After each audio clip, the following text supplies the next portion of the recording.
독일과 전 세계가 한국의 점령을 당하고 있다고 하는데요. 외세의 침략을 견뎌오다가 드디어 한국의 역습이 시작되었다고 합니다. 캐나다 및 독일의 여성들이 한국에 다 빼앗긴다고 하는데요. 과연 그 이유는 무엇일까요? 그럼 지금부터 오늘의 이야기를 시작해 보겠습니다. 안녕하세요. 저는 캐나다 밴쿠버에서 영어를 가르치고 있는 교사 제퍼린 파커입니다. 비 내리는 밴쿠버의 오후에 거절 이메일을 바라보게 될 거라고는 생각도 못했는데 제가 바로 그런 상황에 처해 있었어요. 3번의 거절이었어요. 더 나은 교사 직업을 얻을 수 있는 3번의 기회가 모두 사라졌죠. 저는 긴 갈색 머리를 귀 뒤로 넘기며 지친 영혼의 바닥에서부터 올라오는 듯한 깊은 한숨을 내쉬었어요. 저희는 더 많은 경험을 가진 분을 찾고 있습니다. 라는 차갑고 단순한 말들이 이메일에 적혀 있었어요. 더 많은 경험이라고요? 저는 3년 동안 영어를 시간제로 가르쳐 왔는데요. 그들은 대체 무엇을 더 원하는 걸까요? 저는 재월 수입의 절반을 잡아먹는 작은 아파트를 둘러보았고 벽이 저를 향해 좁아지는 것 같은 느낌이 들었어요. 주방 카운터 위에 쌓인 청구서들이 저를 조롱하는 것 같았죠. 시간제 교사 일만으로는 더 이상 버티기 어려웠어요. 저는 안정적인 무언가, 혜택이 있는 무언가. 커피를 사고 싶을 때마다 동전을 세지 않아도 되는 그런 일이 필요했어요. 제 휴대폰이 울렸어요. 민지가 좋은 소식이 있는지 확인하는 문자였어요. 민지는 몇 주 동안 한국에 대해 이야기해 왔었어요. 영어 교사들에게 정말 좋은 급여를 줘요라고 그녀는 지난달 커피를 마시며 저에게 말했어요. 한 달에 약 2,500달러를 벌 수 있고 거기에 아파트와 건강보험까지 제공해 준다고요.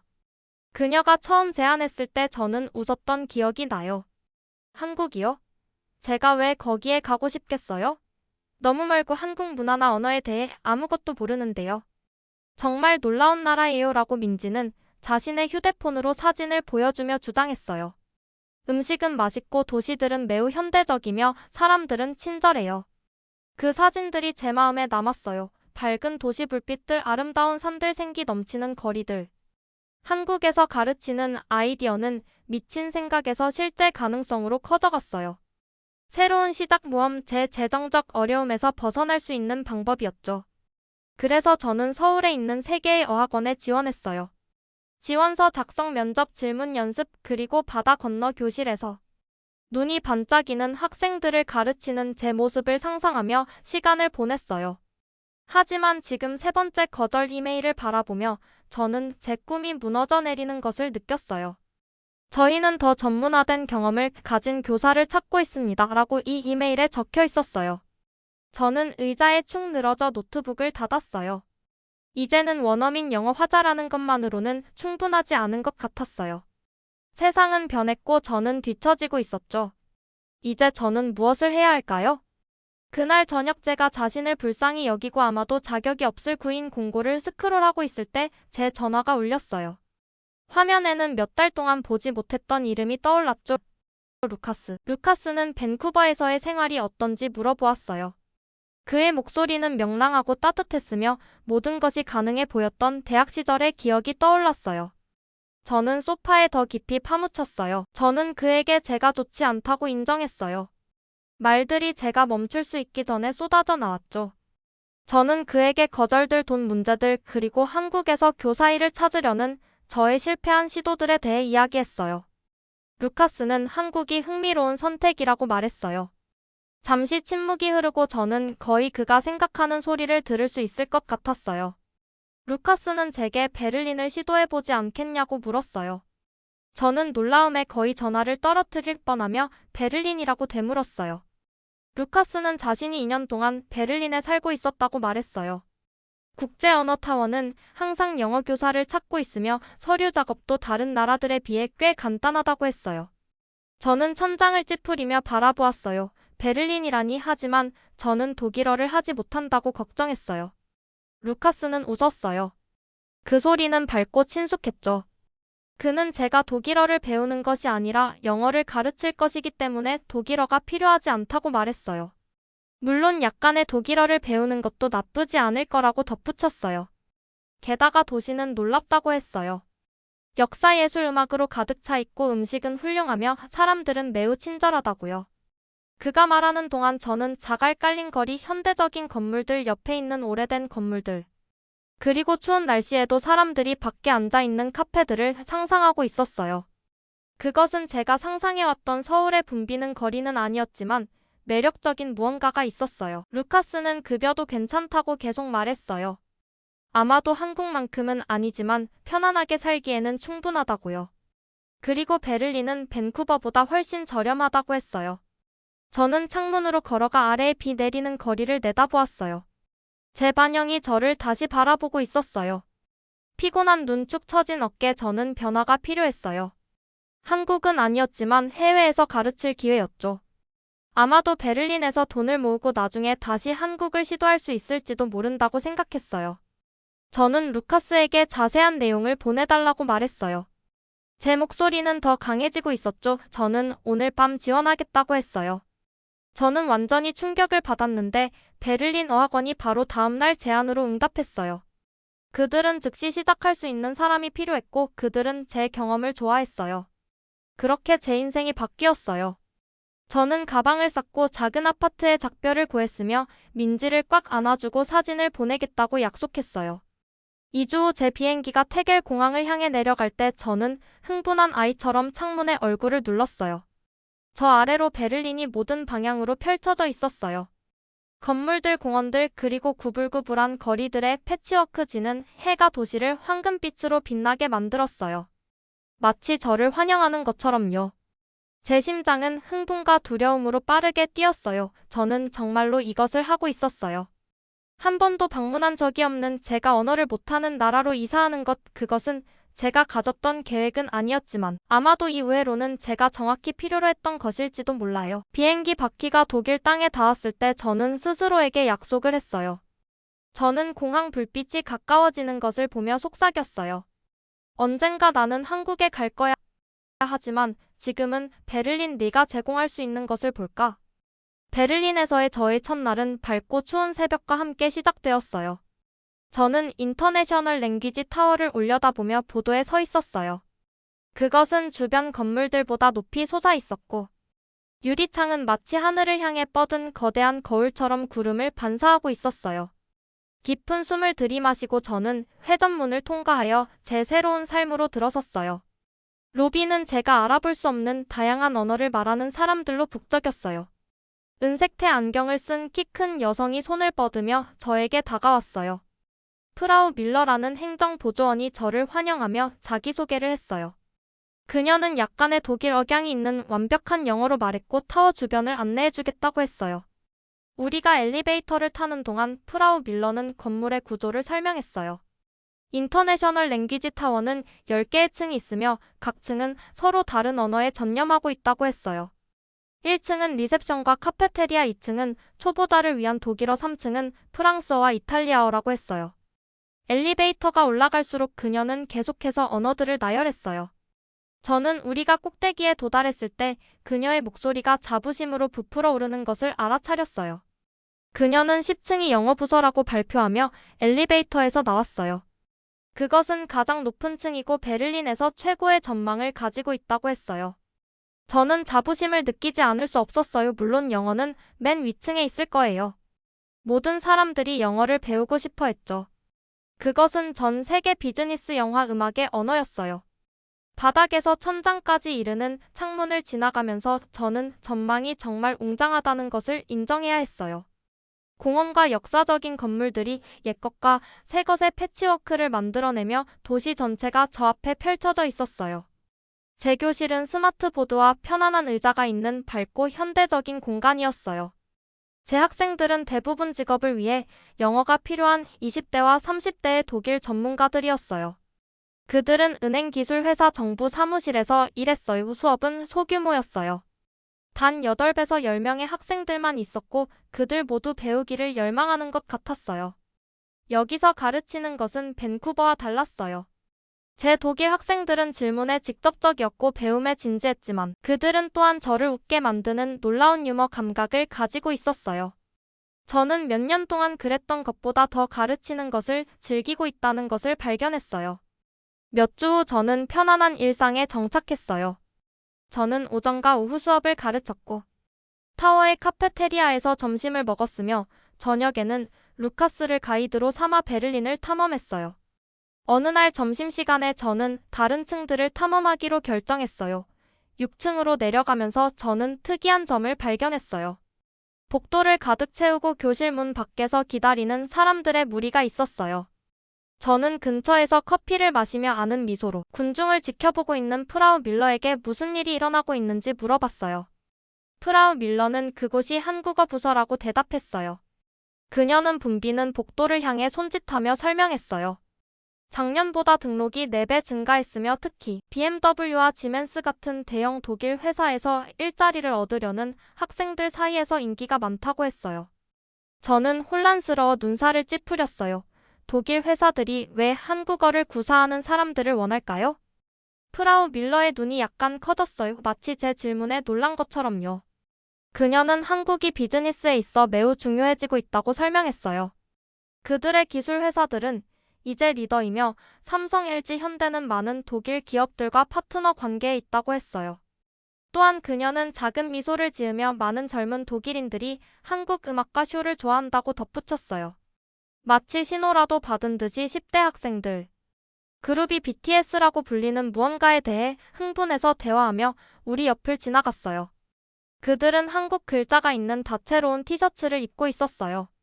저는 갑자기 민지가 저에게 K-팝이라고 불리는 것을 듣게 하려고 하고 한국 드라마를 보게 하려고 했던 것이 기억났어요. 그녀는 저에게 제가 한 번도 열어보지 않은 뮤직비디오와 넷플릭스 쇼의 링크를 보냈었어요. 저는 그것들이 미국 음악과 쇼만큼 좋을 수 없다고 생각하며 항상 공손하게 거절했었죠. 저는 프라우 밀러에게 흥미롭다고 말했지만 사실 그 소동을 정말로 이해하지는 못했어요. 붐비는 복도를 다시 보면서 저는 제 배에서 이상한 감각을 느꼈어요. 호기심과 불편함 사이 어딘가에 있는 감정이었죠. 왜 모든 사람들이 한국에 그렇게 관심이 있는 걸까요? 2주 후 모든 교사들이 2층에 있는 큰 회의실에서 열리는 직원회의에 소집되었어요. 저는 일찍 도착해서 뒤쪽에 자리를 잡았어요.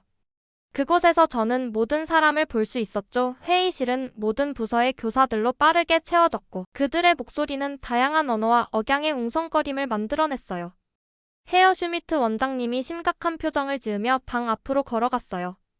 그는 좀처럼 웃지 않는 완벽한 자세를 가진 키 큰 남자였어요.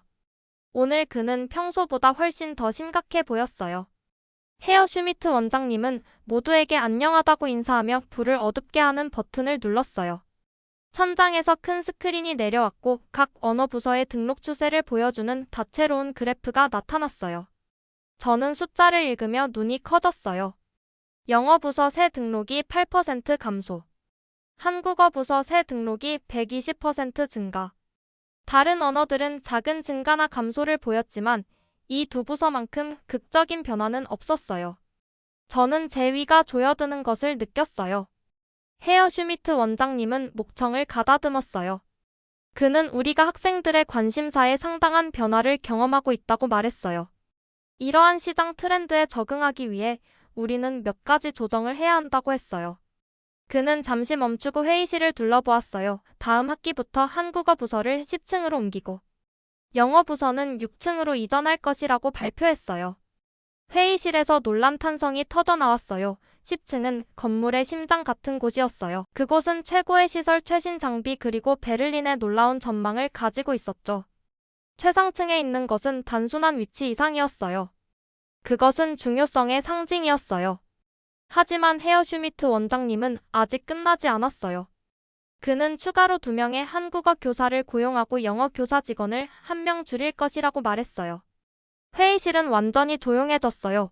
저는 제 귀에서 심장이 두근거리는 소리를 들을 수 있었어요. 제가 일자리를 잃게 될까요? 저는 여기서 겨우 몇 달 일했을 뿐이었어요. 분명히 그들은 가장 새로운 교사를 먼저 자를 거예요. 회의 후 영어 부서는 우리 휴게실에 모였어요.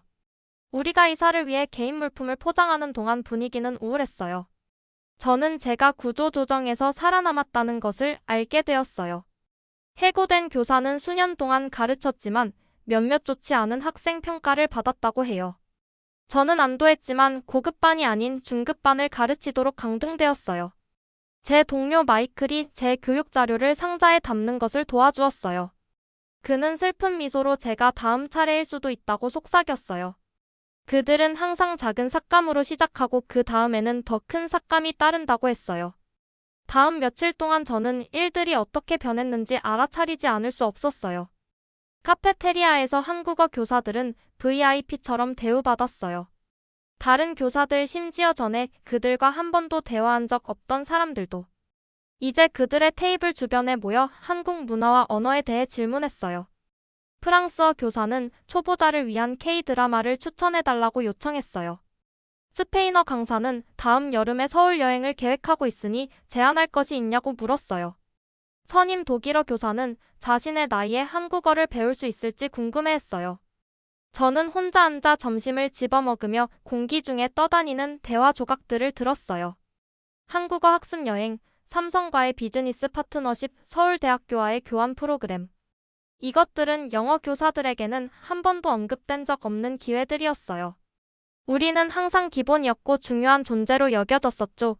이제 우리는 평범해지고 있는 것 같았어요.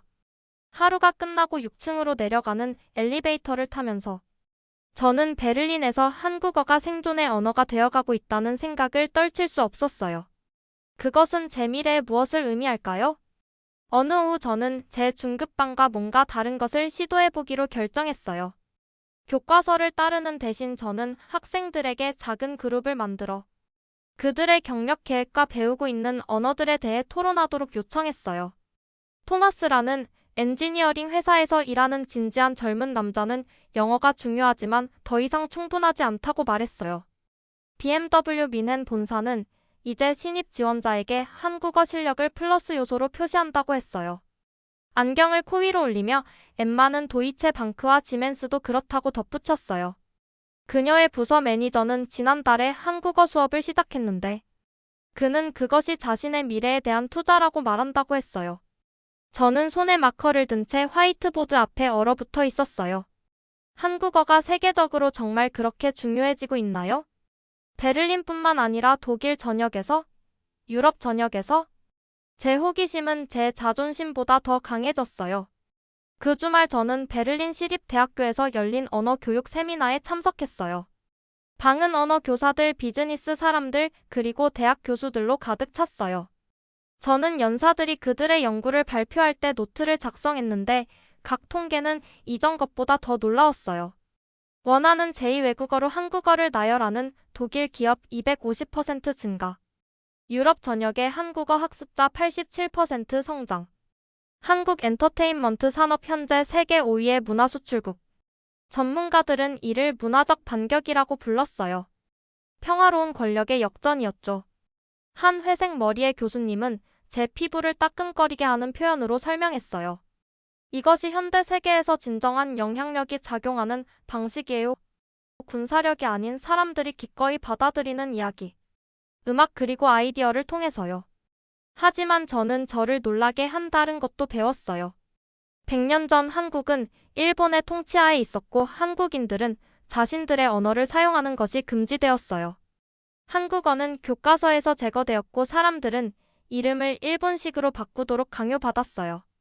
이제 베를린 중심부에서 그 한때 금지되었던 언어가 독일인들에 의해 열정적으로 배워지고 있었어요.